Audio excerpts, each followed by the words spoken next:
Okay, you are on, sir. Do you I'm need to on? ask that Okay, you got the question?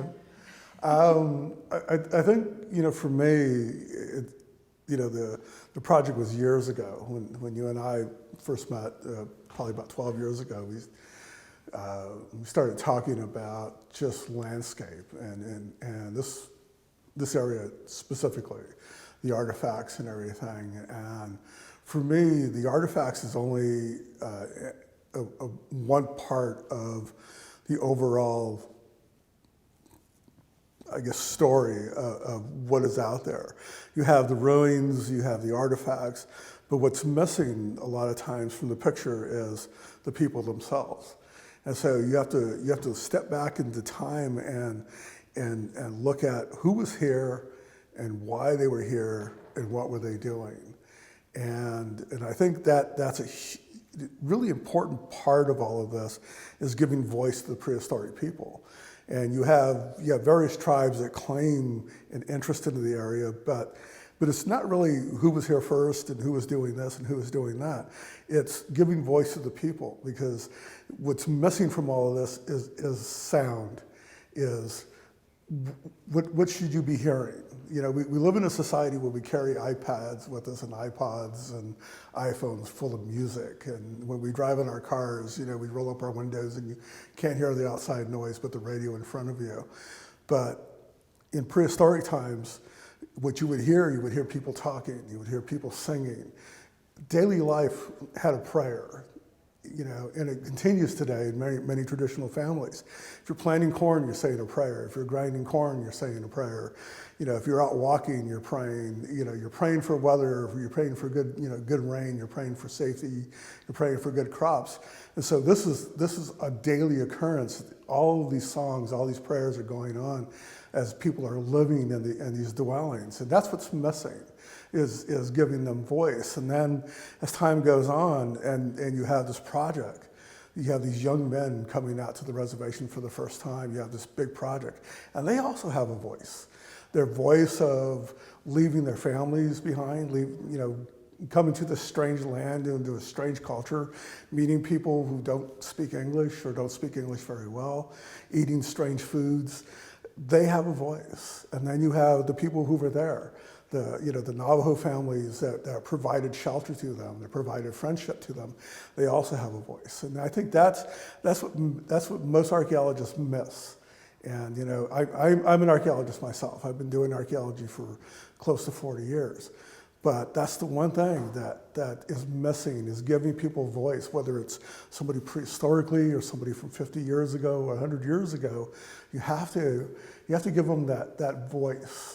And let them speak for themselves of the experience that they had.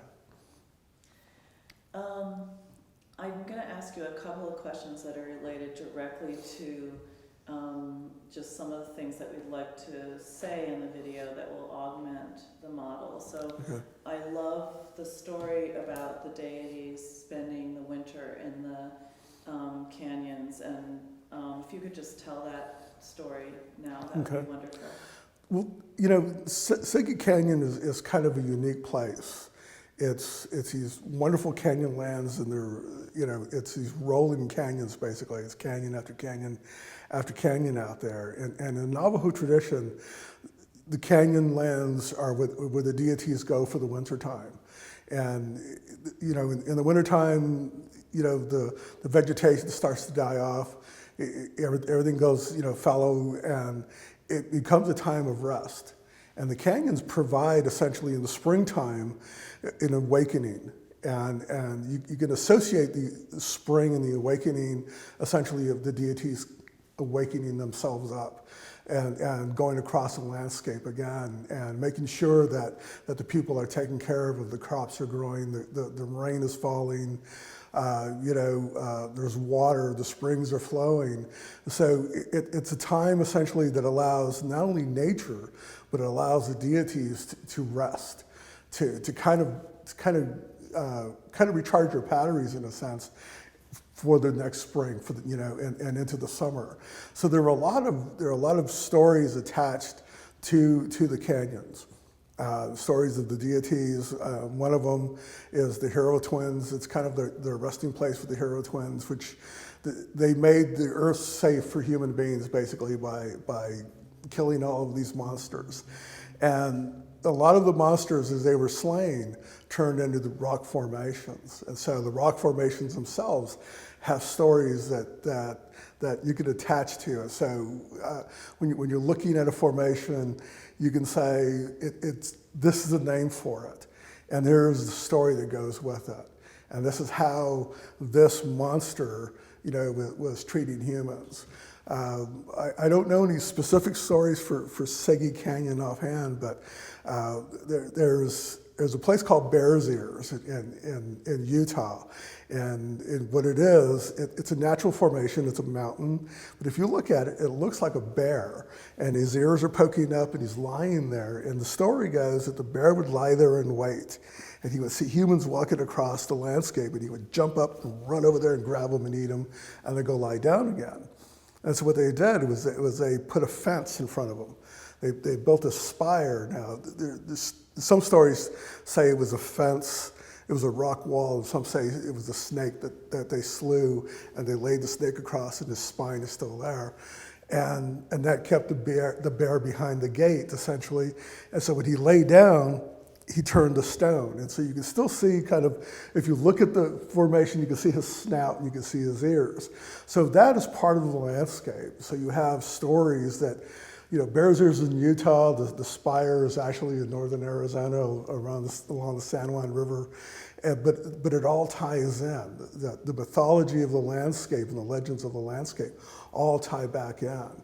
But essentially, the most important thing about the Canyonlands is it gave a place for the deities to repose, to rest. And some say that once the dwellings were abandoned, that's where the deities went.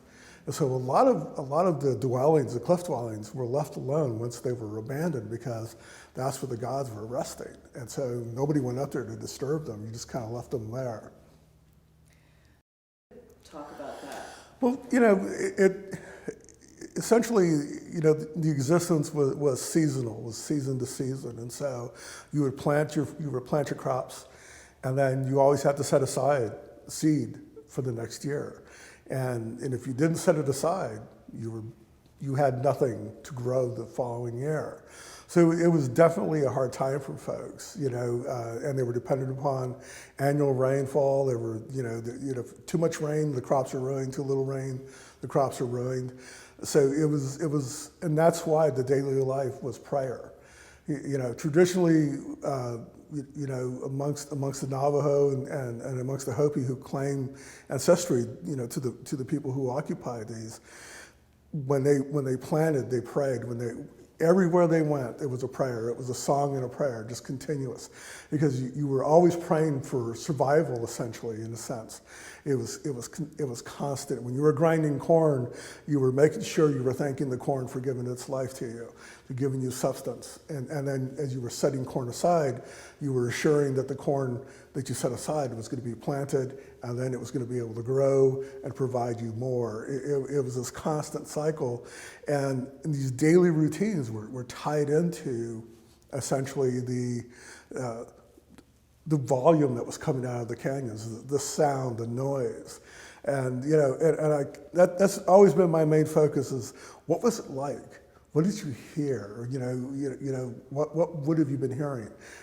Someone grinding corn, a baby crying, someone hitting rocks together, making an arrowhead, someone down in the fields, hoeing and making sure that everything was good. I mean, what would you have been hearing? Landscape and maps, and that would be great. Well, the landscape itself is so daunting out in Segi Canyon. So, the people didn't live in isolation. These weren't isolated villages. It wasn't 200 people that never saw anybody else. There were hundreds of villages scattered out throughout Segi Canyon. But you also had a network of trade and tribute, essentially. So people were growing corn, doing what they needed to do, and then they would trade the corn out and bring stuff in that they needed that they couldn't grow in the canyon. So you had this trade network. And so having kind of, when you got to the mouth of the canyon, kind of knowing how to get to point A to point B was a good thing. And also it ties in, you know, I'm speculating that it probably tied in with their religious activities. A lot of the Anasazi world was based on ceremonialism. You know, you have Chaco in western New Mexico. That's kind of the center of the Anasazi world, but that world expanded out, and so they have what are called the Chacoan roads leading out of Chaco. But the idea is that this type of processioning may have extended into further places. And so when you have a religious ceremony going on, you're following a set path. You're not arbitrarily just kind of wandering around. You're following a set path. So that may represent a place where they stopped. They selected the path that needed to go. They knew where they needed to go from point A to point B, and then they would procession in, do what they had to do, and then procession on out, and then return back to their villages. So there's could be a number of interpretations, but that, you know, to me, that is probably the most logical one. You never mentioned what we were talking about. No, Elizabeth said the petroglyph. Oh, the petroglyph map. You never said. Oh, okay. She's not on there. That's right. So, Okay. Sorry, yeah, that's good. finish a sentence saying, you know, at the mouth of Segi. At the mouth of Segi, there is a petroglyph that resembles a map of the canyons. So it kind of gives you an idea of how to get from point A to point B. Great. A little bit about your viewpoint of that. Okay. Well, I think, you know, the expedition itself, I think, was a great expedition. It brought folks from different walks of life, essentially, out to the reservation. But what's really interesting, and it's so common, is that these expeditions, when they're collecting, took hundreds, if not thousands, of photographs of not only the landscape and you know, the participants that came from across the U.S., but also the locals. And it's unfortunate that a lot of photographs of Native Americans aren't captioned. We don't know who they are. We know who the participants were of the expeditions over the 6 years that they were coming, but very few of the Navajos were identified in the photographs. But that's a really common thing. It's a common thing, and I've thought about this a lot, you know, because it's not just this expedition. It's almost in every publication that you can find from the 20s and 30s, even into the 50s, of Navajos or other Native Americans. It'll have, you know, Native Americans at school, but they don't tell you who was there. They don't identify the names of the students. They don't identify the names of the people. And I think it was because in the 20s and 30s, they were documenting a vanishing race. It was a thought, you know, everyone thought that Native Americans essentially were going to disappear.